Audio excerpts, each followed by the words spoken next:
So this video is about ACLS, and what I want to start with first is the different medications that can be given during a pulseless arrest event. So the first thing you want to give is oxygen, always 100%. It's probably going to be delivered through a bag valve mask until the patient gets intubated if necessary. The importance of the oxygen is that it does improve tissue oxygenation and improves that hemoglobin saturation. So once you see a patient even starting to become hypoxemic, it's important to go ahead and start delivering oxygen, because if you catch it early enough, you can keep a patient from going into cardiac arrest. The next drug would be epinephrine, which is a peripheral vasoconstrictor, and so it's going to help speed up the heart, but it's also going to allow the blood to flow more freely through the body. So and the blood that's flowing through the body, you want to be oxygenated. So that's where that 100% oxygen that I just talked about is important, and where these two things really go together. So the epi will improve the electrical activity in the heart and get the blood pumping through the body. It's going to help improve the blood pressure, cardiac output, etc. The next drug is atropine, and that can be given when a patient is having a bradycardic episode. So heart rate is less than 60, maybe it's down around 40. Might be a normal rhythm, but it's just slow. So the atropine is going to help restore that normal AV nodal conduction and hopefully speed up the heart rate enough to get this patient back into a normal sinus rhythm without going into complete cardiac arrest. Another medication that can be given is lidocaine, which will help suppress ventricular arrhythmias. It's going to slow down the automaticity of the heart. And you might shock a patient here to get them back into a normal sinus rhythm, and that lidocaine is going to help slow the heart rate down. So that's how the shock and that can go hand in hand. With the atropine that I just talked about, you're not going to be shocking a patient who's just bradycardic.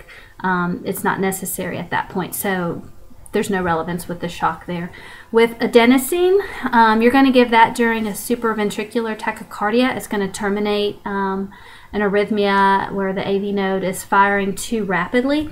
And after you give adenosine, there's going to be like a brief pause afterwards, and that's normal, and that is where hopefully the heart is just trying to get back into that synchronized normal rhythm. Again, a shock can also be delivered here, and so the adenosine is going to slow the heart rate down, help it be in that normal rhythm, and hopefully the shock will also get them into that normal rhythm and get the heart pumping like it should. The last drug is amiodarone, which is going to be given during VTAC or VFib. It's also an arrhythmia agent, anti-arrhythmia agent, and you're going to give this when there's no response from like the CPR attempts or the shock attempts. So that's kind of your last ditch medication that you're going to give to get this patient's heart back into a normal rhythm.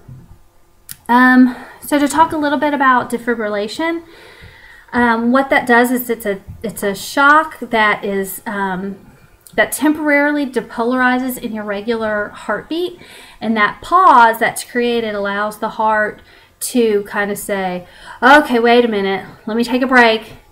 Okay, let's start pumping again in a normal fashion. So once you deliver a shock, you're going to see on the screen where they might look like they're in asystole for a couple of seconds, and that's to be expected after delivering that shock, while the heart is trying to figure out how to start pumping again in a normal fashion.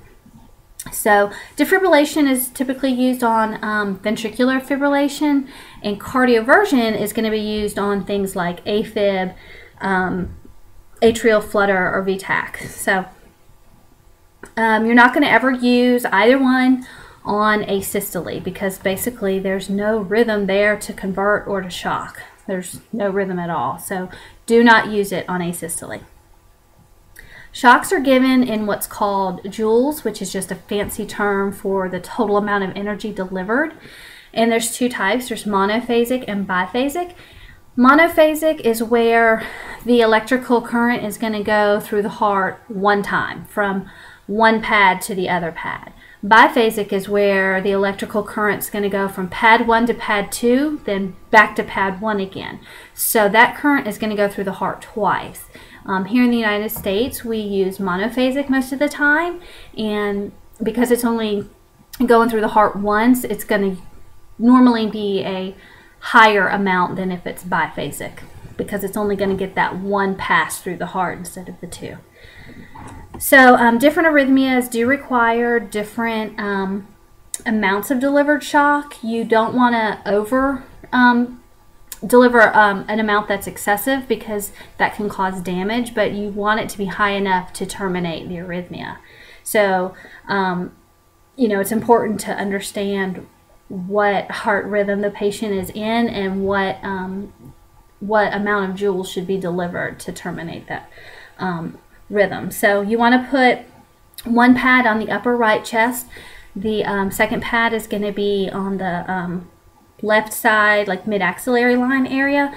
You want to make sure that the pads do not touch, they don't overlap. You might need to shave a gentleman's chest to get the pads to stick effectively. And it's extremely important that when the shock is being delivered, that nobody's touching the patient, nobody's touching the bed, nobody is even touching anything that's touching the patient. So, you know, just like in the movies when they yell clear, that's true in real life. You'll need to back up, be clear, not be touching anything for your own safety. So for AFib, A-flutter, and SVT, they typically start out at 100 joules. For initial cardiovert for all three of those, but A-flutter can sometimes also start at a lower amount of 50 joules, might be all that's needed there. So to move on and talk a little bit more about the algorithm, kind of just like we learned in BLS and ACLS. So the first thing you want to do is check to see if the patient is unresponsive or not breathing. And if they're not, you want to go ahead and activate a code, send somebody to get the AED, maybe you need to call EMS depending on where you are. The next thing you want to do is check the pulse. If there's a pulse, great, but you want to continue assisting that patient with breathing, 1 breath per 5 seconds. If there's no pulse, then you want to immediately begin compressions. This is really important that you don't delay on that and get that heart pumping. Hopefully by this point too, you've got some oxygen on your patient. So you want to do the compressions at a rate of 30 compressions per 2 breaths. So after the compressions are started, you can go ahead and check for a rhythm. If it's not shockable, you're going to continue with your CPR for 2 minutes, then continue to check the rhythm as necessary. If the rhythm is shockable, you want to give 1 shock, assuming that it's VFib or VTAC, at 200 joules. Then you want to immediately continue CPR. Hopefully at this point, somebody is getting an IV or IO access, because we also need to go ahead and get some epinephrine delivered quickly at 1 milligram. At this point also, the patient may have been intubated if necessary. So you could instill the epi down the ET tube as well. So after that, if necessary, you want to shock again. This time you want to bump it up maybe to 300 joules. You don't have to, but you can. And then again, you want to continue CPR immediately. And if necessary, you can go ahead and deliver amiodarone, and then deliver a 3rd shock at 360 joules. That's the highest you want that to go. So that concludes my ACLS video. Thank you.